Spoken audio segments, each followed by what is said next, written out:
سيئات أعمالنا من يهدي الله فلا مضل له ومن يضلله فلا هادي له وأشهد أن لا إله إلا الله وحده لا شريك له وأشهد أن محمدا عبده ورسوله أما بعد أعوذ بالله من الشيطان الرجيم بسم الله الرحمن الرحيم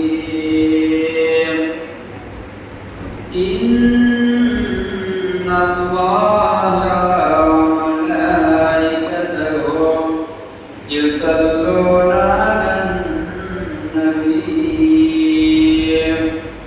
يا أيها الذين آمنوا صلوا عليه وسلموا تسليما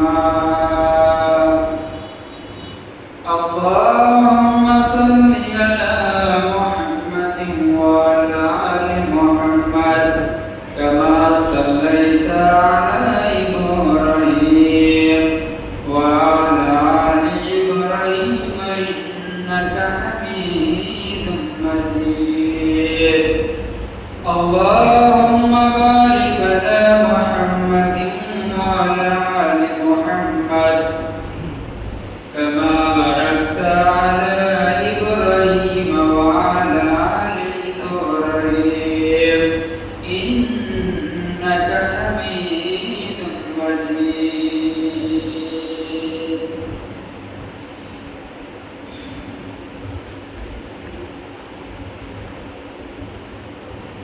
نحمده ونصلي على رسوله الكريم أما بعد أعوذ بالله من الشيطان الرجيم بسم الله الرحمن الرحيم يسألونك عن الشهر الخمر والميسر قل فيهما إثم كبير وقال النبي صلى الله عليه وسلم كل مسكر خمر وكل خمر حرام ومن شرب الخمر في الدنيا ومات لم يتب منها وهو مدمنها في الآخرة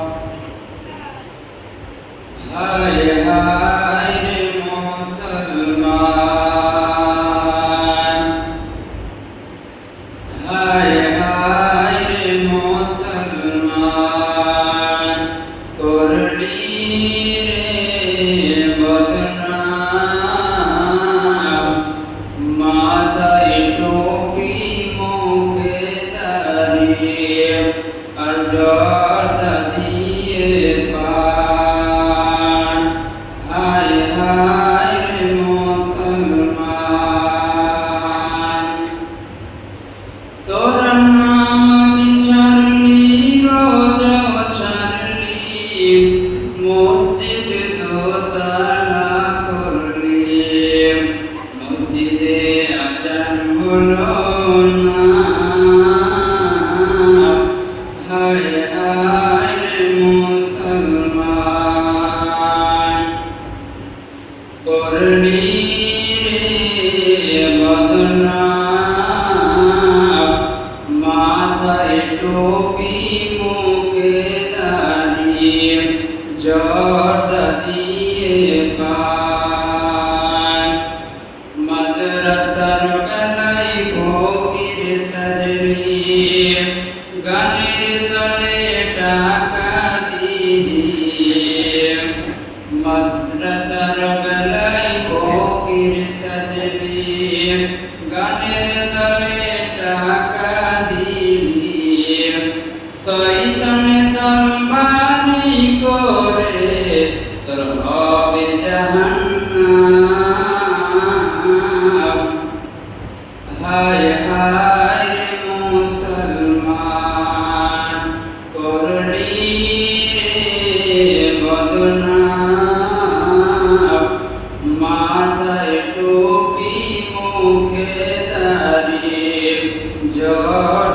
দিয়ে উপস্থিত শ্রদ্ধেয় সম্মানিত মুসলিম সমাজ, সমস্ত প্রশংসা সমস্ত গুণগান সে মহান আল্লাহ তাআলার জন্য, যে মহান আল্লাহ তাআলা আমাদেরকে পবিত্র জুমার দিনে পবিত্র মসজিদে নামাজ পড়তে আসার তৌফিক দান করেছেন। সে আল্লাহর প্রশংসা করে আমরা সকলে বলি আলহামদুলিল্লাহ। অতঃপর শান্তি বর্ষিত হোক নবী করিম সাল্লাল্লাহু আলাইহি ওয়াসাল্লামের উপর। সকলেই বলুন আল্লাহুম্মা সাল্লি আলাইহি আল্লাহুম্মা বারিক আলাইহি আল্লাহুম্মা আমিন। প্রিয় মুসলিম সমাজ, আজকে আমি আপনাদের সামনে নেশাদার দ্রব্য এবং জুয়া সম্পর্কে এক গুরুত্বপূর্ণ তথ্যবহুল বিবরণ দেওয়ার চেষ্টা করব ইনশাআল্লাহ আজিজ। প্রিয় ভাই সকল, মদ এমন একটি বস্তু, মদ এমন একটা জিনিস যা মানুষের বিবেককে আচ্ছন্ন করে ফেলে। আর মানুষের বিবেক আচ্ছন্ন হয়ে গেলে মানুষের হিতাহিতি জ্ঞান থাকে না। এই জন্য রাসূল সাল্লাল্লাহু আলাইহি ওয়াসাল্লাম বলেছেন, মদ হচ্ছে সকল অশ্লীল কর্মের মূল। উল্লেখ্য যে মদ কোনো নির্ধারিত বস্তুর নাম নয়। আমরা যেগুলো শুনে আসছি, দেখে আসছি যে এক শ্রেণীর যুবকেরা, এক শ্রেণীর মানুষেরা বোতলে পানির মতো, বোতলে পানির আকৃতিতে যেগুলো প্যাকিং করা থাকে এগুলো যুবকেরা খায়, এগুলোকে আমরা মদ বলি। কিন্তু ইসলামের পরিভাষায় মদ কোনো নির্ধারিত বস্তুর নাম নয়। ভালো করে শুনুন, মদ কোনো নির্ধারিত বস্তুর নাম নয়। যেই সমস্ত বস্তু বেশি পরিমাণ খেলে বিবেকের ক্ষতি হয় তার অল্প বস্তুর নামই হচ্ছে মদ। আবার বলি, মদ কোনো নির্ধারিত বস্তুর নাম নয়। যেই সমস্ত বস্তু বেশি পরিমাণ খেলে বিবেকের ক্ষতি হয় তার অল্প বস্তুর নামই হচ্ছে মদ। তাহলে আমরা বলবো মদ বিড়ি, মদ জর্দা, গুটকা, খৈনি, তিরঙ্গা, এইভাবে যে সমস্ত যুবকেরা এই ধরনের যত কিছু নেশাদার দ্রব্য আছে সবগুলো নবীজির ভাষায় এক কথায় সবই হচ্ছে মদ। আর এই মদ হচ্ছে মুসলমানদের জন্য হারাম। তার আগে আরেকটা আপনাকে কথা বলি কোরআন থেকে। আল্লাহর কোরআন বলছে, ফাযাক্কির ইন্নামা আনতা মুযাক্কির। হে নবী, আপনাকে পৃথিবীর মানুষদের জন্য দারোগা বানিয়ে পাঠাইনি। ভালো করে শুনুন, আল্লাহ পাক নবীজিকে বলছেন, মুমিনদেরকে বলছেন যে হে নবী মুহাম্মদ সাল্লাল্লাহু আলাইহি ওয়াসাল্লাম, আজকে আমি এখন বক্তব্য দিচ্ছি, এখন ধরেন আল্লাহ আমাকেই বলছে, হে মুরবি সাহেব, তোমাকে চাঁদপুর সমাজবাসীর জন্য দারোগা করে পাঠাইনি। তুমি শুধু ফাযাক্কির ইন্নামা আনতা মুযাক্কির, তাদেরকে উপদেশ দাও, তাদেরকে আমার কোরআনের কথা, নবীজির হাদিসগুলো তাদের কানে পৌঁছে দাও। আপনাকে বাধ্য করিনি যে লাঠি দিয়ে পিটিয়ে তাদেরকে হেদায়েত করতে হবে, আপনি শুধু তাদের কানে পৌঁছে দেন। আমার নবীজির দায়িত্ব ছিল পৌঁছে দাও। নবীজি পৌঁছে দিয়েছেন আমাদের কাছে, আমরা পৌঁছে দিচ্ছি আপনাদের কাছে। আমি আপনাকে বাধ্য হয়ে এই যে লাঠি দেখছেন আপনাকে পিটিয়ে মদ ছাড়াতে আমি আসিনি, আপনার কানে পৌঁছে দিতে এসেছি যে মদ হচ্ছে হারাম। আল্লাহ পাক এটাই বলছে যে আপনি কানে পৌঁছে দেন। যদি তারা মানে তো ভালো কথা, আর যদি না মানে তাহলে তাদের কানে আরেকটা কথা অ্যাড করে পৌঁছে দেন। এই কথাটাও ফাযাক্কির ইন্নামা আনতা মুযাক্কির লাস্তা আলাইহিম বিমুসাইতির ইল্লা মান তাওয়াল্লা ওয়া কাফার। যারা মুখ বেঁকিয়ে কোরআনের কথা, হাদিসের কথা শুনলো অথচ মানলো না, তাদের কানে আরেকটা কথা পৌঁছে দেন, ফায়াসিবুহুল্লাহুল আযাবাল আকবার। তোমার জন্য অপেক্ষা করছে আল্লাহর জাহান্নামের আগুন, তুমি শুধু অপেক্ষা করো। প্রিয় ভাই সকল, বলতেছিলাম আজকে মদ সম্পর্কে যে আপনাকে গুরুত্বপূর্ণ তথ্য দেব বলেছিলাম। এই তথ্য পাওয়ার পরেও যদি আপনি আপনার ওই আমলেই খারাপ আমলেই যদি আপনি বহাল থাকেন, তাহলে আপনার জন্য আমি লাঠি নিয়ে আসিনি, আল্লাহ পাক আপনার জন্য জাহান্নাম প্রস্তুত করে রেখেছেন। আসল শুনি, মদ হচ্ছে মুসলমানদের জন্য হারাম। আর এই মদ শুধু বোতলের মদ ভরা থাকে এটাই মদ নয়। যারা এক টান বিড়ি খেয়েছেন সেটাও মদ খেয়েছেন, যারা জর্দা দিয়ে পান খান তারাও মদ খাচ্ছেন, যারা খৈনি গুটখা এই ধরনের গুল যত নেশাদার দ্রব্য আছে যারাই যেমন ভাবে পান করেন তারাই মদ খেয়েছেন। তারা কত বড় পাপী আপনাকে হাদিস এবং কোরআন থেকে শোনাবো। আসুন, আল্লাহর কোরআন সূরা মাইদা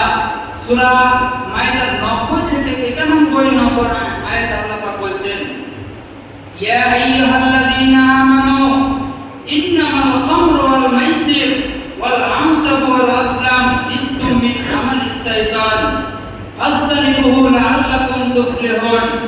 আল্লাহ পাক বলছেন, হে ঈমানদারগণ, নিশ্চয় মদ এবং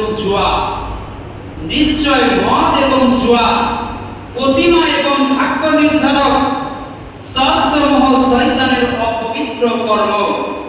অতএব তোমরা এই সমস্ত অপবিত্র কর্ম থেকে দূরে সরে থাকো, বিরত থাকো।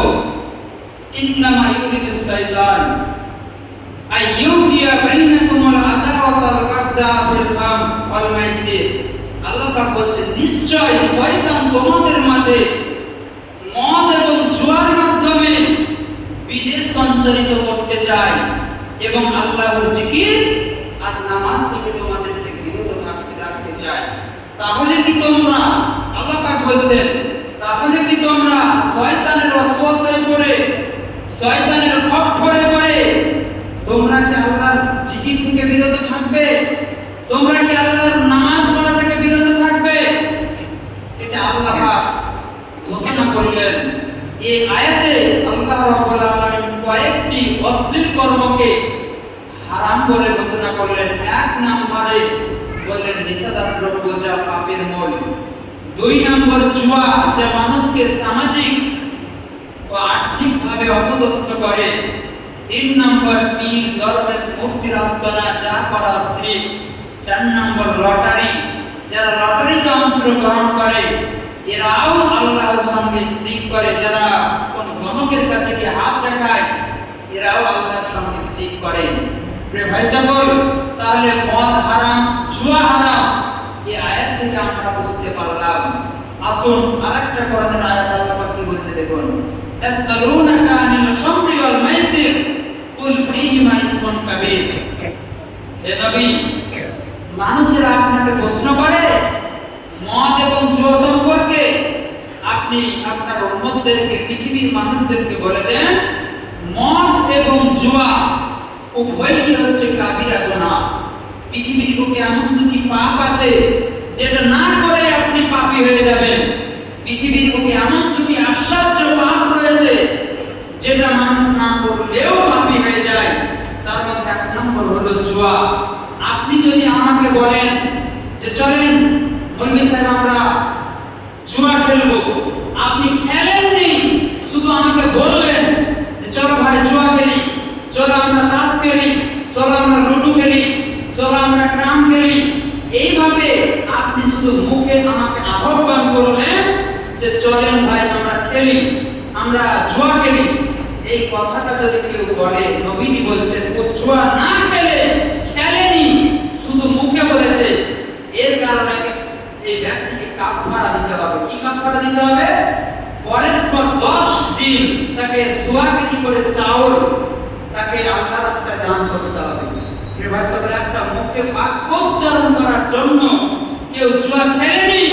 আপনি যদি কাউকে বলেন যে চলো ক্রিকেট খেলবো, ম্যাচ খেলবো, এই ম্যাচে আমরা টাকা হাত খেলবো, এইভাবে যদি কেউ আহ্বান করে, আহ্বান করার কারণে তার আমলনামায় গুনাহ লিখে দেওয়া হয়।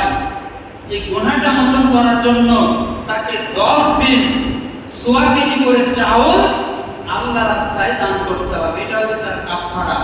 ভাই সকল, তাহলে এটা কত বড় গুনাহ, যেটা না করলে মানুষ গুনাহগার হয়ে যায়। এই জুয়া সম্পর্কে নবীজি বলেছেন, কেউ যদি বসে বসে কোনো জুয়া খেলে, লুডু খেলে, ক্রাম খেলে, ফ্রি ফায়ার খেলে, এভাবে পাবজি খেলে, যত ধরনের গেম আছে, এই গেমগুলো যদি মুসলমানের ছেলেরা যদি এই সমস্ত গেমে আসক্ত হয়ে যায়, নবীজি বলছেন ওই ছেলেটা, ওই যুবকটা ডাইরেক্ট যেন সুকুরের মাংসে সে হাত ডুবিয়ে দিল। কোন মুসলমানের বাচ্চাকে যদি এখন একটা সুকুর জবাই করা হয় আর বলা হয় যে মাংসগুলো কেটে দাও, কোন মুসলমানের বাচ্চা যাবে না, ঘৃণা করবে, ঘৃণার নজরে দেখবে। এটা কি সম্ভব? সুকুরের মাংস, মুসলমানেরা মুখে সুকুর, সোর, এই কথাটা বলতেই তো ঘৃণা পায়, আর মুসলমানের ছেলে রাতে সুকুরের মাংস হাতে, কখনোই সম্ভব নয়।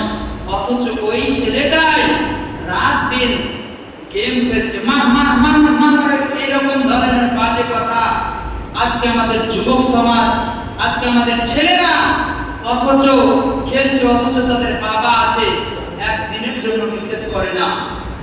ভাই সকল, বিবাহ আপনার করলে, সন্তান হলে সন্তানের বাবা হওয়া যায় না। সন্তান প্রসব করতে পারে একটা পাগলি, একটা পাগলা একটা সন্তান জন্ম দিতে পারে, কিন্তু ওই পাগলাটা সন্তানকে মানুষ বানাতে পারে না। সন্তানকে মানুষ বানাতে হলে মানুষ দরকার। আজকে আমরা বিয়ে করেছি, সন্তান হয়েছে, নিজেকে বাবা বলে আমরা সমাজে পরিচয় দিই, আমার এটা ছেলে, অথচ রাত দিন ফ্রি ফায়ারের মতো গেম খেলছে, পাবজির মতো গেম খেলছে, আপনার চোখের সামনে মার এরকম করে আশ্চর্য ধরনের কথা বলছে। একদিনও আপনার নজরে পড়লো না যে কি ধরনের বাজে গেম খেলছিস। এই গেমের জন্য মোবাইলে আমরা দেখতে পাই কত যুবক ছেলে আপনার কিনা পাগল হয়ে গেছে, মেধা নষ্ট হয়ে গেছে, কতজনে জান দিয়ে দিয়েছে। প্রিয় ভাই সকল, তারপরেও আমরা বাবা নামে কলঙ্ক, আজকে আমরা বাবার পরিচয় দিই। প্রিয় ভাই সকল, আপনার বিয়ে করা ঠিক হয়নি, নবীজি আপনাকে বিবাহ করতে বলেনি। আপনি হয়তো নবীজির হাদিসটি জানেন না। নবীজি বলেছেন, ইয়া মাসারাস সাবাব মান ইসতাতা মিনকুমুল বাত, হে যুবক সম্প্রদায়, তোমাদের মধ্যে যাদের বিবাহের ক্ষমতা আছে, তোমাদের মধ্যে যার শক্তি আছে, ক্ষমতা আছে, পরিবারকে কন্ট্রোল করতে পারবা, তারা বিবাহ করো। যার ক্ষমতা নেই, শক্তি নেই, সন্তান জুয়া খেললে কি, সন্তান মদ খেলে কি, সন্তান বেনামাজি হলে কি, এই কন্ট্রোল যারা করতে পারবা না, তোমরা বিবাহ করো না। তোমাকে কি করতে হবে? তুমি রোজা রেখে তোমার যৌবনটাকে ধীরে ধীরে শেষ করে দাও, তোমার জন্য বিবাহ নয়। আজকে আপনি বিবাহ করেছেন, সন্তান জন্ম দিয়েছেন, আপনার ছেলে বেনামাজি, আপনাকে লজ্জা লাগে না? আপনার লজ্জা থাকা উচিত ছিল। প্রিয় ভাই সকল, নবীজির হাদিস, আন আম্মার ইবনে ইয়াসির রাদিয়াল্লাহু তাআলা আনহু ক্বালা ক্বালা রাসূলুল্লাহ সাল্লাল্লাহু আলাইহি ওয়াসাল্লাম সালাসাতুন লা ইয়াদখুলুনাল জান্নাতা আবাদান। ভালো করে শুনুন, তিরমিজি মাসি ভালো করে হাদিসটার দিকে লক্ষ্য করুন। নবীজি বলেছেন, সালাসাতুন লা ইয়াদখুলুনাল জান্নাতা আবাদান, আদ-দাইসু ওয়ার রাজলাতু মিনান নিসাই ওয়া মুদমিনুল খামরি। নবীজি বলছেন, তিন শ্রেণীর মানুষ পৃথিবীর বুকে বসবাস করে, তিন শ্রেণীর মানুষ আমাদের সমাজে বসবাস করে। এই তিন শ্রেণীর মানুষ কখনোই আল্লাহর জান্নাতে যেতে পারবে না। তিন শ্রেণীর মানুষের জন্য জান্নাতকে চিরতরে হারাম করা হয়েছে। এক নম্বর হচ্ছে দায়ুস। দায়ুস কখনো জান্নাতে যাবে না। দায়ুস কারা? যারা পরিবারে বেহায়াপনার সুযোগ দেয়। যেই বাবা রাত 10টা 11টা হয়ে যায়, ছেলে ঘরে ফিরে না, যে মা রাত 10টা 11টা হয়ে যাওয়ার পর ছেলে ঘরে ফিরে না, একদিনের জন্য বলে না, বাবা তুমি এত রাত্রে কোথায় ছিলে? তোমার জন্য 8টা বাজলে তোমার জন্য গেট বন্ধ হয়ে যাবে, তুমি কেন এই সময়টাকে নষ্ট করলে? এইভাবে যদি কোনো বাবা বলতে না পারে, এই বাবার জন্য চিরতরে জান্নাত হারাম। ওই স্বামীর জন্য জান্নাত হারাম যে স্বামী দুনিয়ার বুকে জীবিত থাকা অবস্থায় তার স্ত্রী যায় ফেরিওয়ালার কাছে কাপড় কিনতে, যে স্বামী জীবিত থাকা অবস্থায় তার স্ত্রী যায় সবজি বাজারে মাছের যাবে না। পেট পিট দেখিয়ে যেই নারী রাস্তায় চলাফেরা করে ওর বাবা কখনো জান্নাতে যেতে পারবে না। নবীজি বলছেন ওর বাবা হচ্ছে দায়ুস, ওই দায়ুসের জন্য চিরতরে জান্নাত হারাম। প্রিয় ভাই সকল, তাহলে জান্নাতে যেতে হলে আপনাকে ক্ষমতা প্রয়োগ করতে হবে। নবীজির হাদিস, মুআয রাদিয়াল্লাহু তাআলা নবীজি 10টা উপদেশ দিয়েছিলেন। মুআয রাদিয়াল্লাহু তাআলা নবীজি 10টা উপদেশ দিয়েছিলেন। হে মুআয, শেষ 9 নম্বরে মুআযকে বললেন, মুআয তুমি পরিবার করো, তোমার সংসার আছে, এই সংসারকে পরিচালনা করতে গিয়ে তোমার হাত থেকে যেন আদবের লাঠিটা নিচে পড়ে না যায়, সদা সর্বদা আদবের লাঠিকে তুমি শক্ত করে মজবুত করে ধরে রাখবে।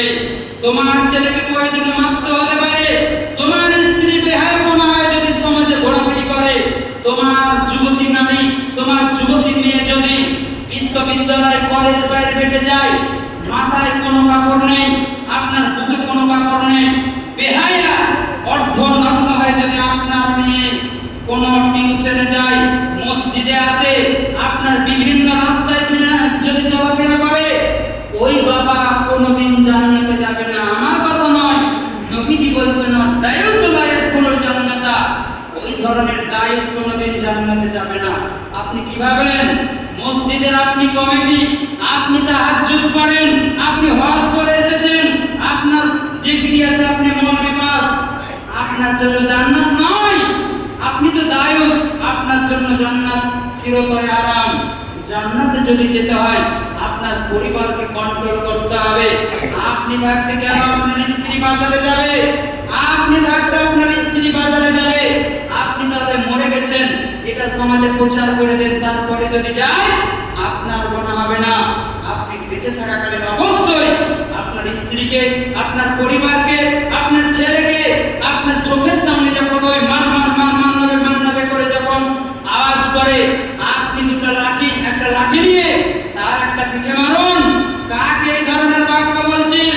এই জ্ঞান তোর জন্য হারাম। আজকে অনেক ছেলেদেরকে দেখা যায় তারা বিভিন্ন ভাবে জুয়া খেলছে, ব্যাট বলে জুয়া খেলছে, ফুটবলে জুয়া খেলছে, লুডুতে জুয়া খেলছে, গ্রামে জুয়া খেলছে। আজকে তার তাসের প্রয়োজন হয় না, মোবাইল কিনে দিয়েছে বাবা 10,000 টাকা 20,000 টাকা দিয়ে, নেট মারছে, মোবাইলের মাধ্যমে জুয়া। আশ্চর্য বিষয়, মোবাইলে বসে বসে জুয়া। একদিনের জন্য বাবা বলে না তুই টাকা পেলি কোথায়, এ টাকা এলো কোথা থেকে? বাপ খুব মুচকি হাসি বলছে আমার ছেলে এত টাকা লটারিতে জিতে গেছে, আমার ছেলে এত টাকা আজকে জুয়াতে জিতে গেছে। ওই বাবার লজ্জা উচিত ছিল, লটারিতে টাকা পেয়ে ছেলের জন্য ভাটায় গিয়ে ইট কিনে এনে আপনি জান্নাতে যেতে পারবেন না, আপনার জন্য জান্নাত হারাম। নবীজি বলছেন দায়ুসুল ইয়াদখুলুল জান্নাতা, দায়ুস কখনো জান্নাতে যাবে না। নাম্বার 2, আর-রাজুলাতু মিনান নিসায়ে, পুরুষের বেশধারী নারী, যেই নারী পুরুষের মতো সাজতে চায়, যেই নারী পুরুষের মতো চুল কাটে, যেই নারী পুরুষের মতো জিন্সের প্যান্ট পরে, যেই নারী পুরুষের মতো জুতো পরে, এই নারী কখনো জান্নাতে যাবে না। নাম্বার 3, মুদমিলুল খামরি, যে ব্যক্তি সদা সর্বদা নেশাদার দ্রব্য পান করবে, এই লোকটিও কখনো জান্নাতে যেতে পারবে না। আজকে লজ্জা লাগে, আজকে আমাদের সমাজের লজ্জা কলঙ্ক ওই সমস্ত মানুষেরা যাদের মুখে আছে নবীজির সুন্নাত, মাথায় আছে নবীজির সুন্নাত হিসাবে একটা টুপি, ওই লোকগুলোকে দেখা যায় জর্দা দিয়ে পান খায়, ওই লোকগুলোকে দেখা যায় বিড়িতে ঠিক টান মারে। এই সমস্ত মুসল্লিরা, এই সমস্ত দাড়িওয়ালা টুপিওয়ালা মানুষেরা ইসলামের কলঙ্ক। এরা ইসলামকে নিয়ে আজকে খেলা করে। নবীজির যদি জামানা হতো, উমরের যদি জামানা হতো, এই সমস্ত লোকেরাকে 180টা লাঠির মারে বেত্রাঘাত করতো হযরত ওমর। হযরত ওমর নিজের সন্তানকে ছাড়েনি। আমি গত জুমাতে বলেছিলাম যে হযরত ওমর নিজের সন্তান মদ পান করেছিল বলে 180টা বেত্রাঘাত করতে করতে নিজের সন্তানকে মেরে ফেলেছিল। স্ত্রী বলেছিল প্রাণের স্বামী, তোমার কি মনে একটুকু দুর্দশা হয় না? আমার সন্তান তো মৃত্যুর শয্যায়, মৃত্যুর সাথে পাঞ্জা লড়ছে, আজকের মতো ছেড়ে দাও, আর জীবনে আমার ছেলে কোনোদিন কোনোদিন মদ পান করবে না। হযরত ওমর বলেছিলেন, প্রাণের বিবিরে, তুই যেমন কষ্ট করে গর্ভে ধারণ করেছিলি, আমি ওই সন্তানকে খুব দিলে দিলে আদর যত্নে মানুষ করেছিলাম। তুমি চাইছো আমার হাত থেকে বাঁচিয়ে দিতে সন্তানকে, আর আমি চাইছি আমার সন্তানকে আল্লাহর জাহান্নামের হাত থেকে বাঁচাতে। তাই ওই সমস্ত যুবকদেরকে, ওই সমস্ত লোকদেরকে আমি আহ্বান করব, জিন্দেগিতে তওবা করে উঠবেন যে জীবনে কোনোদিন মদ পান করা তো দূরের কথা, বিড়িতে একটা টান মারবো না, সিগারেটে একটা টান মারবো না, কোনোদিন খৈনির মতো অপদার্থ খাবার আমার মুখে উঠবে না। এইভাবে তওবা করে যদি আপনি উঠতে পারেন তবে আপনি ক্ষমা পাবেন। আর একটা হাদিস শুনুন, বিশ্বনবী সাল্লাল্লাহু আলাইহি ওয়াসাল্লাম বলেছেন, আনিনা ওমর রাদিয়াল্লাহু তাআলা তিনি হাদিসটা বর্ণনা করেছেন। তিনি বলেন, যেই রাসূল সাল্লাল্লাহু আলাইহি ওয়াসাল্লাম বলেছেন, যেই ব্যক্তি নিষিদ্ধ পান করবে, হাদিসটা ভালো করে শুনুন, বিশ্বনবী বলেছেন, যেই ব্যক্তি নিষিদ্ধ পান করবে ওই ব্যক্তির 40 দিন নামাজ কবুল করা হবে না।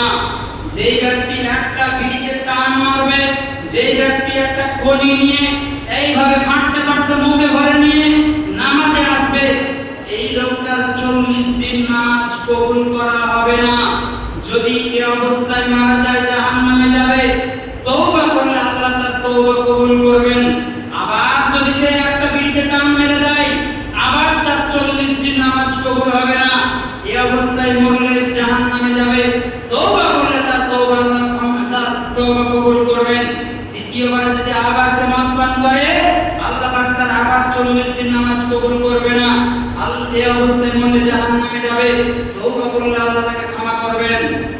আল্লাহ নবী চতুর্থবারে বললেন, চতুর্থবারেও যদি এই লোকটা আবার বিড়িতে টান মারে, আবার খৈনি খায়, আবার মদ খায়, আবার সব ধরনের নেশা যদি সে পান করে, তাহলে আল্লাহ রাব্বুল আলামিন কিয়ামতের দিন ওই লোকটিকে, ওই যুবকটিকে, ওই ব্যক্তিটাকে রাতাগাতুল খাবার পান করাবেন। সাহাবাগণ জিজ্ঞাসা করলেন, হে আল্লাহর নবী, ওই রাতাগাতুল খাবারটা কি জিনিস? বিশ্বনবী বললেন, সাহাবীরা, জাহান্নামের আগুনে এক শ্রেণীর মানুষ জাহান্নামের আগুনে জ্বলবে। এই শরীর থেকে জাহান্নামের আগুনে জ্বলা শরীর থেকে গরম রক্ত পড়বে, গরম পুঁজ পড়বে। এই রক্ত আর পুঁজগুলো একটা ড্রেন দিয়ে বেয়ে বেয়ে একটা জায়গায় গিয়ে জমা হবে। এই রক্ত আর পুঁজগুলোকে জাহান্নামের আগুনে আরো বেশি করে উত্তপ্ত করা হবে এবং ওই সমস্ত নেশাদার দ্রব্য পানকারীদেরকে খাদ্য হিসাবে আল্লাহ রাব্বুল আলামিন তাকে খাওয়াতে বাধ্য করবে। সুবহানাল্লাহ বলুন। জাহান্নামীরা জাহান্নামে জ্বলবে। আপনি আমি যদি নাউজুবিল্লাহ আল্লাহ না করুক যে কোনো এই সমাজের লোক জাহান্নামী হয়ে যাক, জাহান্নামে যখন জ্বলবে জাহান্নামীরা, শরীর থেকে রক্ত, পুঁজ এগুলো শরীর থেকে বেয়ে বেয়ে পড়বে। এগুলো একটা ড্রেনে গিয়ে জমা হবে, ড্রেন দিয়ে বয়ে বয়ে এক জায়গায় জমা হবে। এগুলোকে আবার আগুনে উত্তপ্ত করা হবে এবং ওই সমস্ত পুঁজ, রক্ত মিশ্রিত এগুলোকে আবার মিশ্রণ হবে, দিয়ে তাকে তার মুখে ঢেলে দেওয়া হবে। খাবে না, খেতে তাকে বাধ্য করা হবে। ভাই সকল, আজকে খুব বিড়িতে টান মারতে খুব ভালো লাগে, আজকে খনিতে আপনাকে মুখে ভরতে খুব ভালো লাগে, মদ ধপ ধপ করে কিনে নিচ্ছে মুসলমানের ছেলে।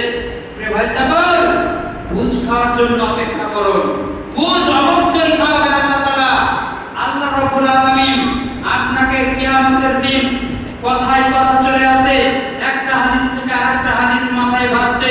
বিশ্বনবী বলেছেন, কিয়ামতের দিন প্রত্যেকটা মানুষকে 5টা প্রশ্ন করা হবে।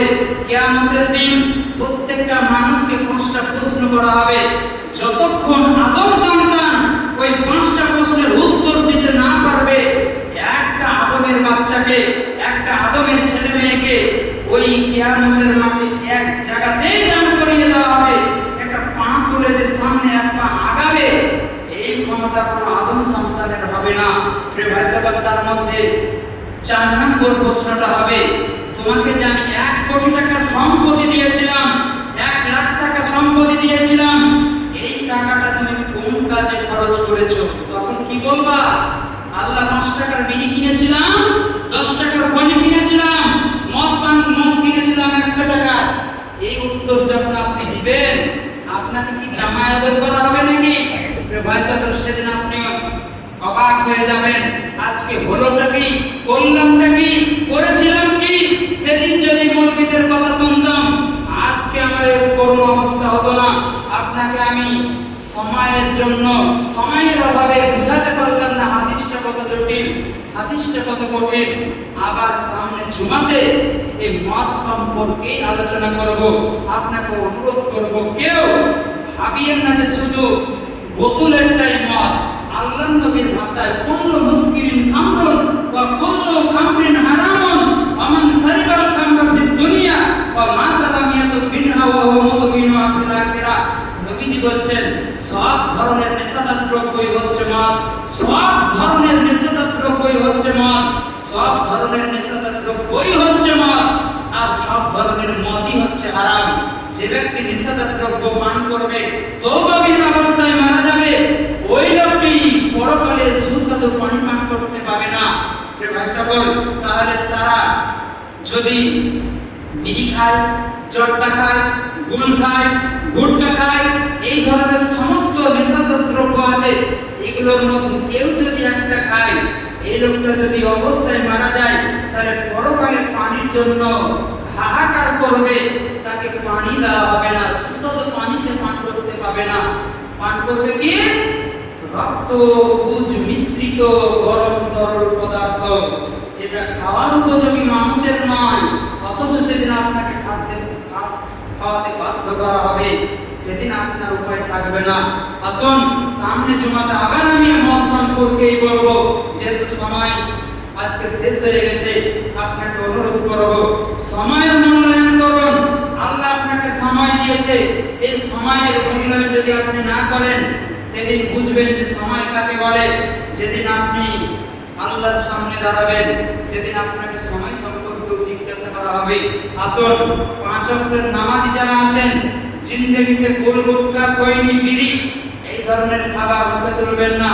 নবীজির হাদিস, কেউ যেন মসজিদে বিড়ি খেয়ে তো আসা দূরের কথা, কেউ যেন কাঁচা পেঁয়াজ অথবা রসুন খেয়ে মসজিদে না আসে।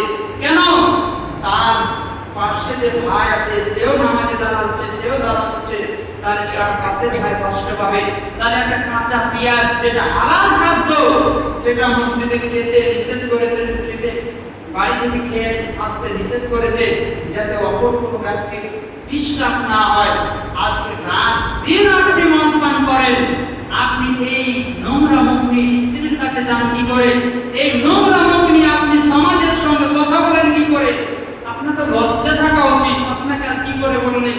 আপনার লজ্জা হবে জানি না, আপনাকে আর লজ্জা না দিয়ে আপনাকে অনুরোধ করছি, এই ধরনের খারাপ কাজ ছেড়ে দিয়ে আল্লাহর কাছে তওবা করে ফিরে আসুন। অবশ্যই আল্লাহ ক্ষমা করবেন। তিনি ক্ষমাশীল, তিনি দয়াবান, তিনি গফুর রহিম, তিনি গফফার, তিনি ক্ষমা করেন, ভালোবাসে। অতএব আল্লাহর কাছে ক্ষমা চান, অবশ্যই আল্লাহ ক্ষমা করবেন।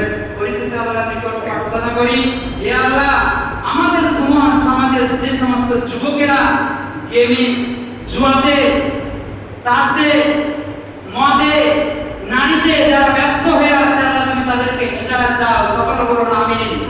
হে আল্লাহ, ওই সমস্ত বাবাগুলোকেও হেদায়েত দান করো, যে সমস্ত ছেলের বাবারা সন্তান জুয়া খেলে বাপ কিছু বলে না, যে সমস্ত সন্তান জুয়া গেম খেলে বাবা কিছু বলে না, ওই বাবাকে আগে হেদায়েত দাও, তারপরে তার ছেলেকে হেদায়েত দাও।